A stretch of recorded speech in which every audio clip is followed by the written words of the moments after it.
जय भीम साथियों, मैं बाबूराव नवोदय हाजिर हूँ आज एमजे फुले मिशन की तरफ से महात्मा ज्योतिबा फुले जी के ज़िंदगी से जुड़ी हुई एक बहुत ही रोचक तथ्य के साथ में। दोस्तों, महात्मा ज्योतिबा फुले जी का पूरा ज़िंदगी संघर्ष में बीता।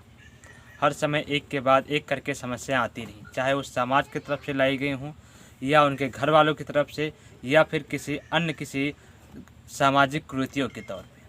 जैसे आइए बात करते हैं सबसे पहले तो उस समय कहाँ कहाँ से समस्याएं उनके जीवन में आती थीं। बात करते हैं ज्योतिबा फुले जी ने देखा कि भारतीय समाज में कुछ ऐसे भी तबके के लोग हैं जिनको अछूत कहकर संबोधित किया जाता है।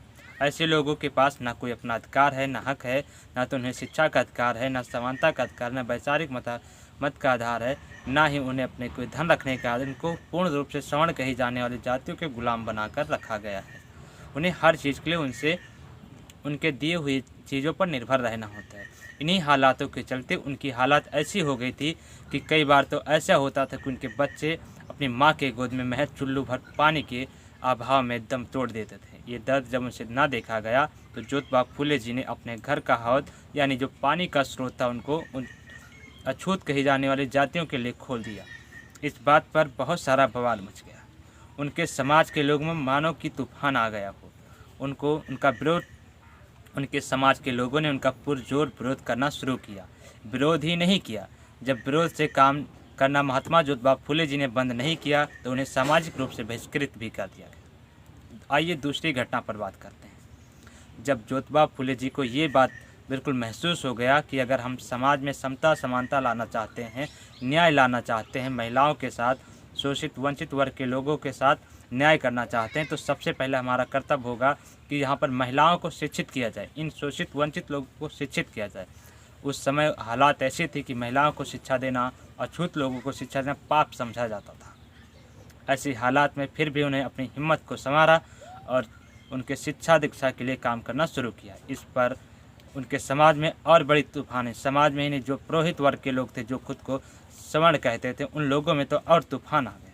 उन्होंने लोगों के बीच में तरह तरह की अफवाहें फैलाई और इनके विरोध में कई घटिया तरीके की टीका टिप्पणी भी करवाना शुरू कर दिया और समाज के लोगों ने भी करना शुरू कर दिया। जब बात यहाँ से नहीं रुकी तो उन्होंने पहले उनके धर्मभीरू पिताजी को उलझाया। उलझाने के बाद इनको घर से घर निकाला भी दिलवा दिया।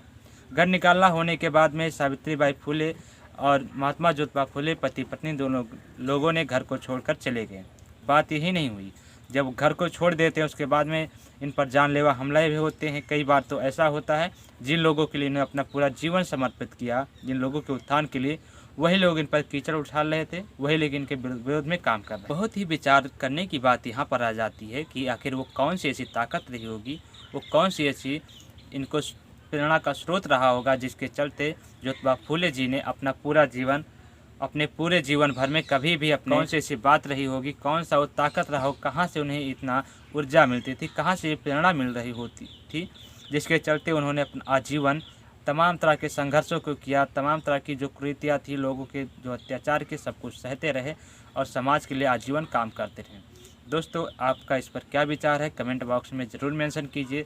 अगर हम अपनी पर्सनल राय दें, जो कुछ अब तक हमने महात्मा ज्योतिबा फुले जी को पढ़ा है और समता समानता भाईचारा स्थापित करने वाले लोगों के बीच में पढ़ा है, उससे मेरा अनुभव तो यही कहता है कि ज्योतिबा फुले जी का सबसे पहला कारण था कि उनको अपने जो काम कर रहे थे, अपने विचारों के प्रति, समता समानता भाईचारा की जो रीति थी, इसके प्रति उनका गहरा व्यवहार था। उन्हें पूर्ण रूप से आश्वस्त थे कि जो हम कर रहे हैं वो सही कर रहे हैं।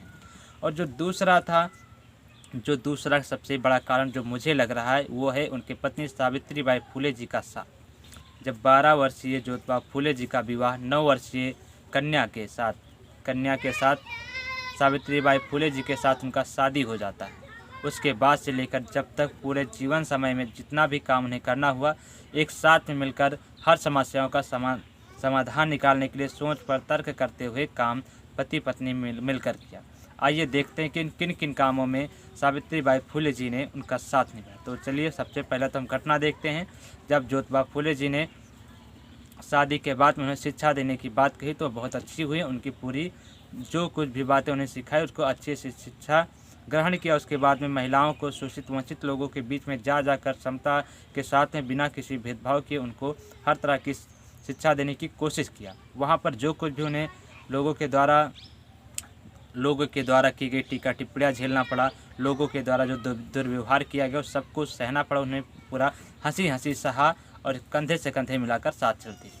जब ज्योतिबा फुले जी को घर से निकाल दिया गया तो वहाँ पर भी उन्होंने उनका एकदम डट कर सामना किया, साथ किया और हर काम के लिए करते रहे। तथा जब उन्होंने अपना विद्यालय 1838 में पहला विद्यालय को वहाँ पर उन्हें बतौर वहाँ की महिला शिक्षक के तौर पर काम किया। लोगों के बीच में जाकर लोगों से आग्रह करती, लोगों को शिक्षा देने के लिए बात करती, लोगों के बीच में समानता और तर्क शक्ति विकसित करने का काम आजीवन उन्हें करती रहीं। तो ऐसे थी हमारी महात्मा ज्योतिबा फुले जी की पत्नी माता सावित्रीबाई फुले, जिनके दम पे महात्मा ज्योतिबा फुले जी हर समस्याओं का सामना करते हुए अपना पूरा जीवन हमारे समाज को समता, समानता, भाईचारा की धार में लाने के लिए, लोगों को न्याय दिलाने के लिए अपना पूरा जीवन काम किया। दोस्तों, आप क्या सोचते हैं इस पूरी घटना के बारे में कमेंट बॉक्स में ज़रूर मेंशन करें। आप हमारे यूट्यूब चैनल को ज़रूर सब्सक्राइब करें #MJ फुले मिशन। वीडियो को लाइक कीजिए, शेयर कीजिए और कमेंट ज़रूर करें। जय भीम।